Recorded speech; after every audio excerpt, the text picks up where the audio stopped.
Right, I thought I would talk you through some of the things that I carry on my person and in my backpack when I'm running. Most of it's held in this ultrarunner's backpack. It's very waterproof, it's got lots of different compartments, and it's got a reservoir which can hold about 2 litres of water.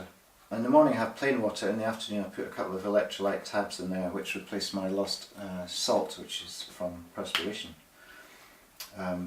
If I'm getting really tired towards the end of the day, I'll take one of these glucose gels. Although they're a bit gooey, so I try to avoid doing that too much. I've also got like some sweets and a flapjack, something like that. If it's very sunny, I've got my Factor 30 sunblock and runner's sunglasses.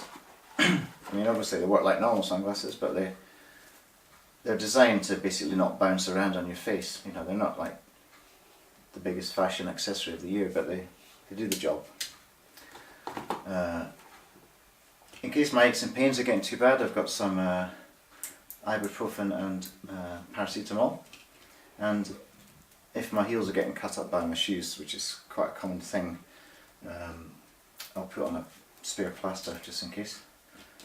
Always carry money, because the worst thing is when you're really tired or thirsty, hungry or something, you've run out of food. You run to a little town, there's a shop, you know, you think great, and you've forgotten to bring any cash. So I always carry some loose change on me. Going over to the technological area, we've got, these are all the spare batteries for the GoPros and for the gimbals as well. When these are fresh, they're in the blue bag, and when I've used them, you know, I put them in the outer bag. 2 phones. The first one is a smartphone, which I wear on my arm on this strap thing.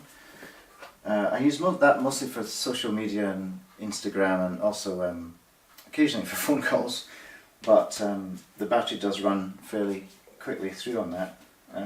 So just in case I've got this emergency backup phone with a different number, it's just a pay-as-you-go contract, and the battery lasts for days. You know, I mean, this just makes calls and texts, so it doesn't run out of power. But you know, I like to like double prepare. So basically, I've got 2 ways of charging this. One is through this secondary charging unit. It's a USB charge out there. The other way is obviously just plug it into the wall in a pub. If I want some music, you know, just to sort of cheer me up if I'm having a bit of a hard day, I've got an iPod Shuffle. That hasn't been used very much actually, but it's a nice thing to have. So I know what time it is, but mostly so I know what pace I'm running, how far I've run. It's also got things like altimeter and barometer and stuff that I don't really use, but I've got my Garmin, which is a very accurate GPS watch. Got it wear it on my wrist, obviously. Where else would you wear it? I have usually got a map if it's a trail that's sort of complicated, you know, where you've got a lot of navigating to do, or there's a chance of getting lost, which happens to me frequently. I've generally got a decent map, and also I would have a compass to use with that. There's this map book as well. Maybe I won't carry the whole thing, but I'll take the pages out depending on where I'm going that day. And that's got the whole route in it.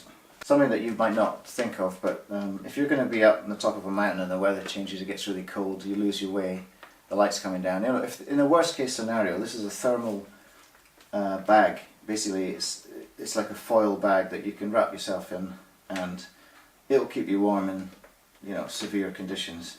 It could be a life or death thing, so that's a very useful thing to carry. Okay, I've got 2 cameras that I carry on me. They're both GoPros. This one's got a gimbal system, which, if I had a battery in it, you'd see. Basically, it's like a Steadicam, and it's 4K image quality. And this is worn with this special creation that my father and I came up with, which is basically a sort of holster that you tie around yourself, and the GoPro goes in here and comes out again. It's fairly quick to access. It was the only thing we could think of to where I could have that on me and easily accessible at all times without losing time taking it out of the backpack. The other camera is worn basically on this cap. I'll put the GoPro in here and load it like this. Obviously you've seen me do that, so And finally I would have a spare, usually I have a spare t-shirt in case it gets cold, you know, just another layer, or in case I sweat a lot and it's unpleasant, I can change. So that basically is the kit. Might have had a couple of other things in there now and again. Oh, chalk. Yeah, this is, I haven't used it, but the idea was basically that I would write a message for my support car in case I got there first, an arrow or something, Dad, just to show where I've gone. Yeah, the theory was good. Yeah, so that's the kit. Hopefully that's illuminating in some way.